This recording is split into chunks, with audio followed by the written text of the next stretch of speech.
1 million d'observations d'OVNI sont rapportées chaque année. La plupart des incidents s'avèrent sans fondement, mais 5% des cas demeurent inexpliqués. On les appelle les rencontres extraterrestres.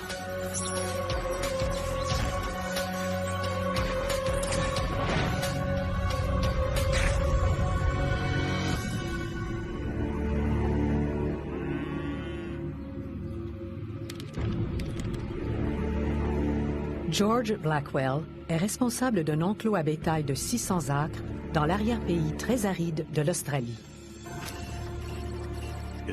C'était un élément du cas Rosedale et j'en ai discuté avec George Blackwell, qui était un type très sympathique. George faisait ce travail depuis de nombreuses années et les gens avaient confiance en lui. C'était un homme solide.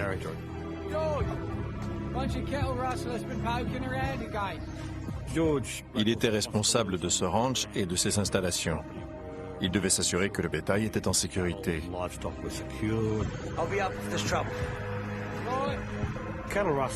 Les vols de bétail sont des crimes qui semblent appartenir à une autre époque, mais c'est un problème qui est encore très présent.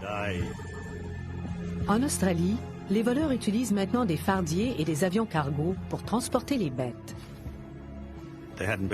Il n'y avait pas eu de vol sur ce ranch, mais George était attentif au moindre bruit suspect. Il voulait être prêt au cas où des malfaiteurs tenteraient de s'emparer de ces bêtes durant la nuit.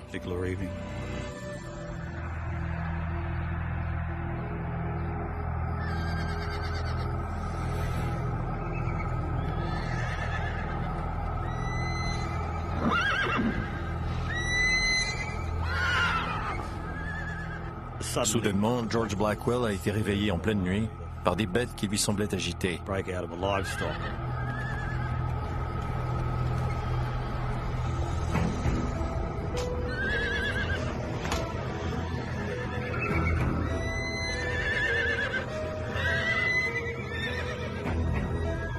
Blackwell a l'impression que leur plus belle jument est effrayée.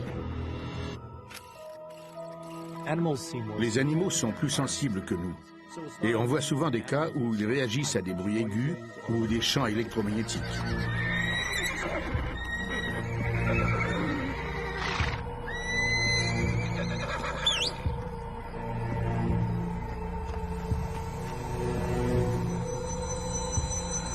Puis, George aperçoit quelque chose dans le ciel.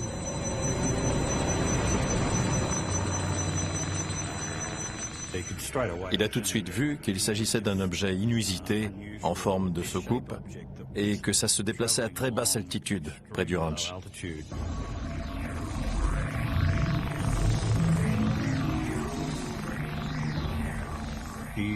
Sur le coup, il s'est dit que ça devait être un appareil quelconque.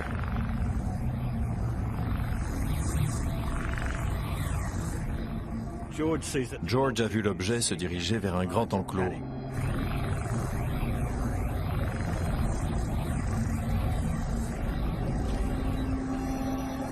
Il y avait déjà eu des vols de bétail dans le secteur et il n'avait pas le choix. Il devait absolument aller voir ce qui se passait.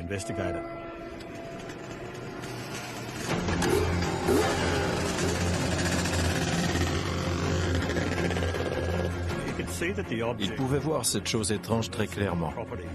Elle volait au-dessus du ranch et il a senti qu'elle risquait d'entrer en collision avec un réservoir d'eau de 40 000 litres. De toute évidence, ce n'était pas un appareil normal. Il n'avait jamais vu ce genre de choses auparavant.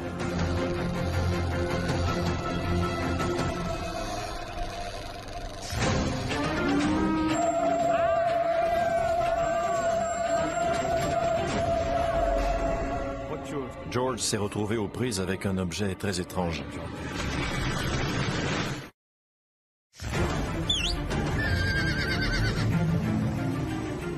George Blackwell travaille sur un ranch australien et il doit protéger les bêtes des voleurs de bétail qui les menacent. Les animaux étaient extrêmement agités et George voulait traquer l'intrus pour le décourager de s'en prendre à son troupeau. Il voulait s'en approcher le plus possible pour mieux l'identifier et avoir une meilleure idée de ce qui se passait exactement. Mais en s'approchant des bêtes, il découvre une chose troublante.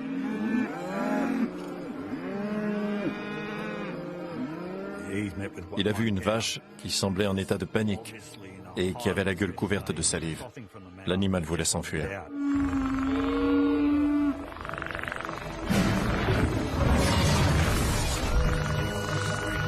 Soudainement, Blackwell aperçoit l'objet qu'il traquait. Clairement, il n'était plus question de voleurs de bétail. George a compris qu'il s'agissait d'un phénomène très particulier. Blackwell s'approche pour y voir de plus près.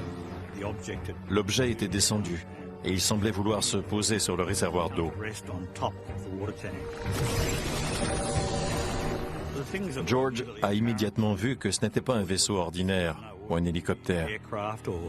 L'objet n'avait pas d'ailes et pas d'hélices. George n'arrivait pas à comprendre ce qui se passait.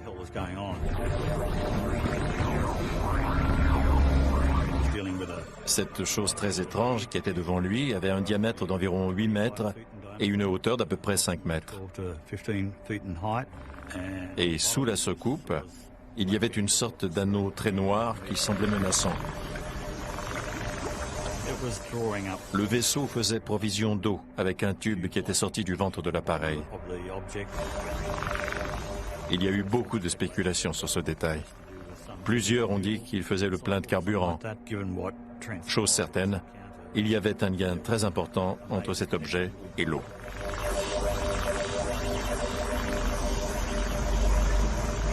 George Blackwell ressent d'étranges malaises. Il a commencé à se sentir confus et agité. C'était incroyable et il n'y comprenait rien.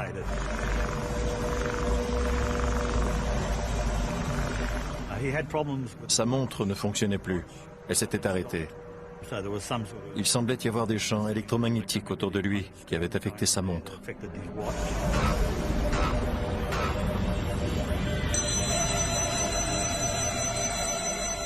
L'objet émet soudainement un sifflement très aigu.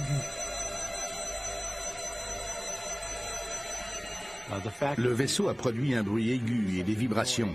Les réactions de George Blackwell étaient donc pratiquement inévitables.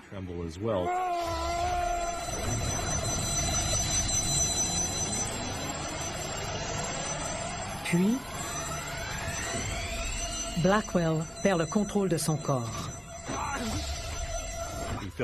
Il a senti que son corps était devenu comme du jello. Ses muscles se sont engourdis et il ne pouvait plus demeurer en équilibre.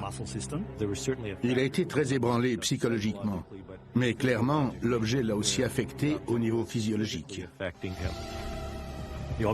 Tout à coup, le vaisseau s'est élevé d'une dizaine de mètres vers le ciel et George a senti une bouffée d'air chaud autour de lui.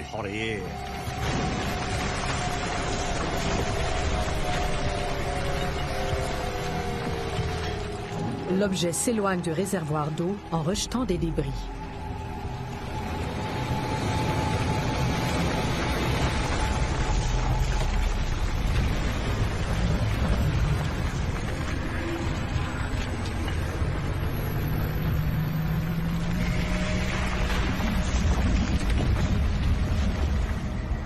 Ces débris n'étaient que du fumier de vache, des herbes de toutes sortes comme on en trouve partout, et des pierres.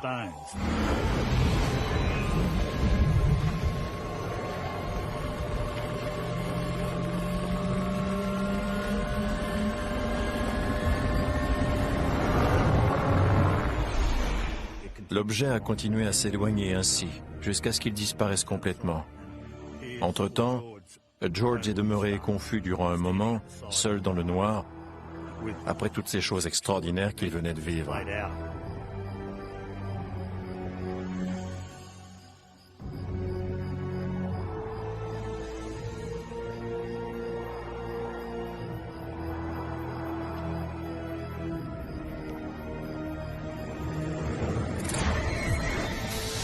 Le matin suivant, Blackwell est allé vérifier le niveau de l'eau dans son réservoir. Il n'en restait plus une seule goutte. Les enquêteurs ont appris que la veille de l'incident, un voisin avait vu un objet brillant et très coloré dans le ciel au même moment que Blackwell l'avait aperçu.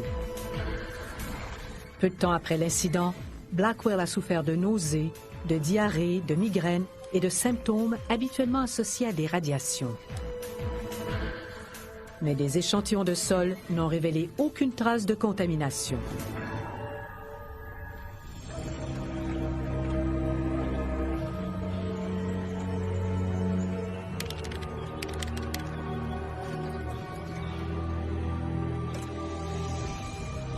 Henri Laurent rentre chez lui après avoir fait ses courses de la matinée. Monsieur Henri était un homme de 30 ans qui était marié et qui avait un bon emploi comme biochimiste dans un laboratoire universitaire.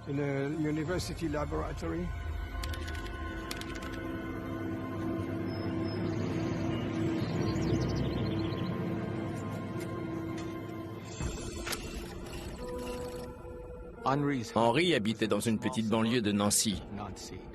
C'était un secteur où on voyait des maisons de toutes sortes le long des rues. Nancy est une ville de taille moyenne, dans l'est de la France, où on trouve environ 150 000 habitants. C'est un endroit très paisible. Henri adore jardiner et il a toujours hâte de retourner à ses fleurs.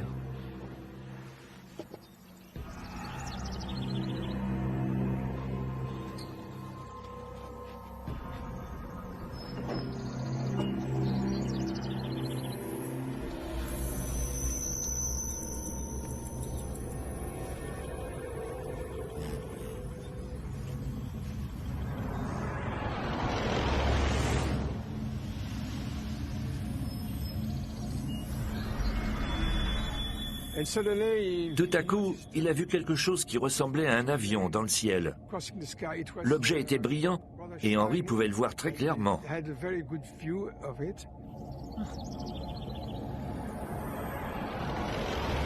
La chose produit un bruit plutôt étrange, mais Henri l'ignore pour retourner à son jardin et à ses amarantes.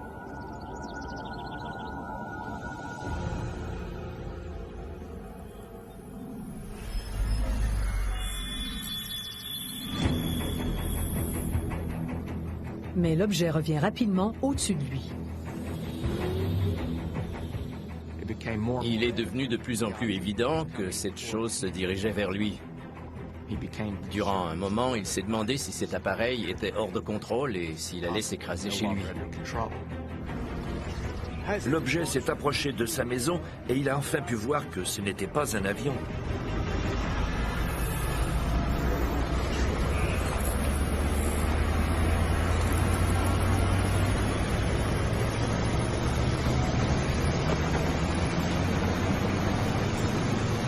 Il a cru que sa vie et sa maison étaient en danger.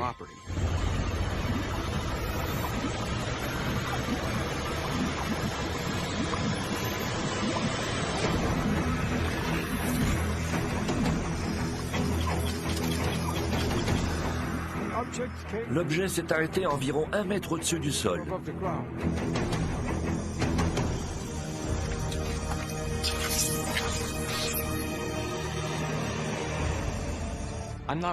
Je ne sais pas si Henri a senti qu'il était la cible de ce vaisseau, mais il devait sûrement tenir compte du fait que c'était une possibilité.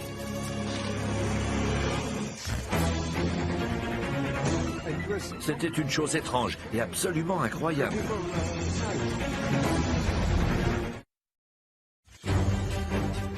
Le biochimiste Henri Laurent était en train de jardiner lorsqu'un vaisseau très mystérieux est brusquement descendu du ciel pour s'arrêter chez lui.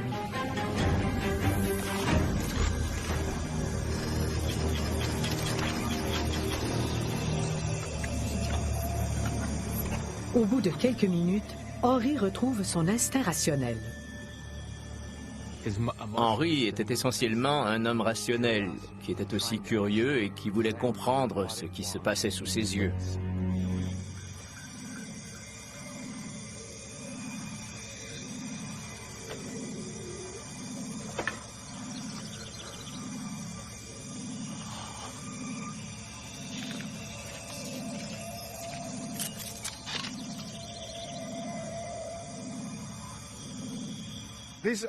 Cet objet ne dégageait aucune chaleur et il était immobile.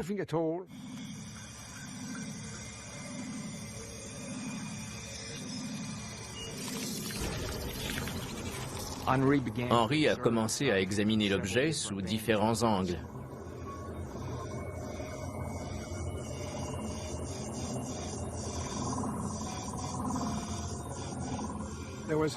Il y avait une pièce courbée qui ressemblait à du beryllium. C'est un métal très spécial qu'on utilise dans les centrales nucléaires. C'est un métal vraiment exceptionnel.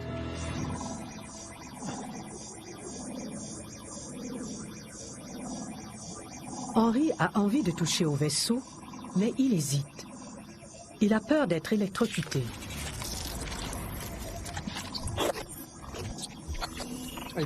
C'était une chose étrange et absolument incroyable.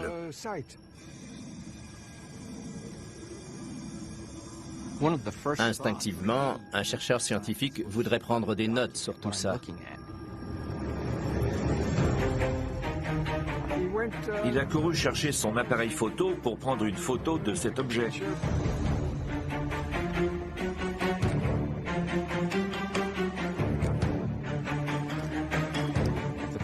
Il a tenté de faire une photo, mais l'appareil s'est coincé. Dans beaucoup de cas d'OVNI, on rapporte des caméras qui refusent de fonctionner normalement. Et c'est habituellement dû à des champs électromagnétiques ou à des choses du même genre. Dans le cas d'Henry, on sait qu'il avait un appareil photo ordinaire, mais il nous a raconté qu'il avait déjà eu des ennuis avec l'appareil.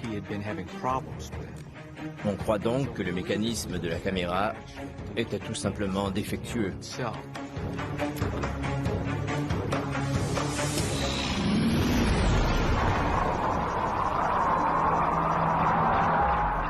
Puis, brusquement, le vaisseau s'est envolé à pleine vitesse.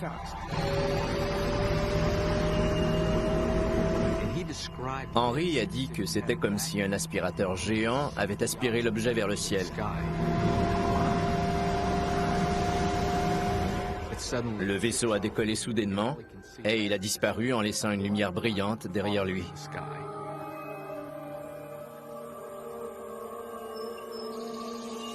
Henry a été bouleversé par tout ça. Il n'avait jamais rien vu de semblable. Tous les systèmes de propulsion que nous connaissons laissent des traces derrière eux, sur le sol, mais pas cet objet.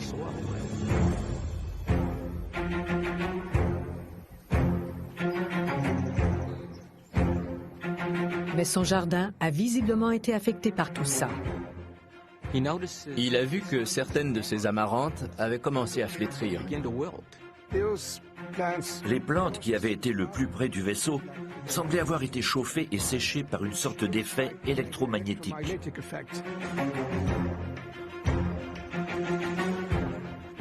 Il a alors compris qu'il y avait effectivement des traces du vaisseau dans son jardin.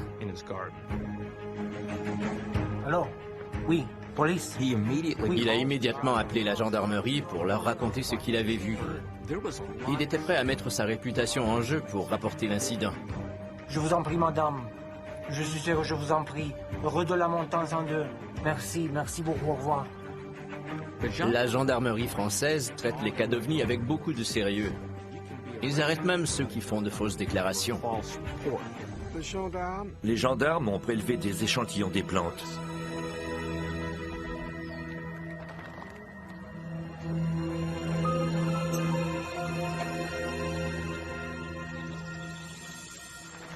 Qu'est-ce qui s'est passé après ça, monsieur Laurent? Bon, je vous dis, je travaillais ici, dans mon jardin comme d'habitude, et tout à coup, ces trucs descendaient dans mon jardin ici. Ils ont aussi prélevé des échantillons d'herbes à diverses distances de la position de l'objet.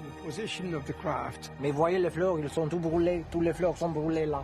Il a disparu, il a parti, il a tiré vers le ciel, juste vers là, vers le ciel. Il a tiré très rapidement et a disparu. Il a disparu, juste comme ça, tout à coup. Tout s'est passé tout à coup. Il y a très peu de cas où un témoin a pu s'approcher à moins d'1 mètre de l'objet. C'est un des cas d'OVNI les plus inusités qu'on ait jamais vus dans nos enquêtes.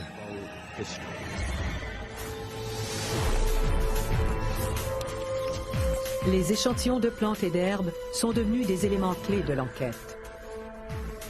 Suivant les directives, les gendarmes ont confié l'affaire aux guet-apens, le groupe d'études et d'informations sur les phénomènes aérospatiaux non identifiés. L'analyse des échantillons a révélé que les dommages causés aux plantes s'étaient limités à la surface. Les racines étaient demeurées intactes. Guépant a conclu qu'il aurait fallu un champ électrique de plus de 200 kV par mètre pour endommager les amarantes de cette façon, soit l'équivalent d'une ligne à haute tension qui aurait été mortelle. Henri Laurent n'avait été qu'à quelques mètres de ces plantes et pourtant, il n'avait ressenti aucun de ces effets très dangereux. Enfin, Guépant a été incapable d'expliquer ce qui s'était passé dans le jardin d'Henri ce jour-là.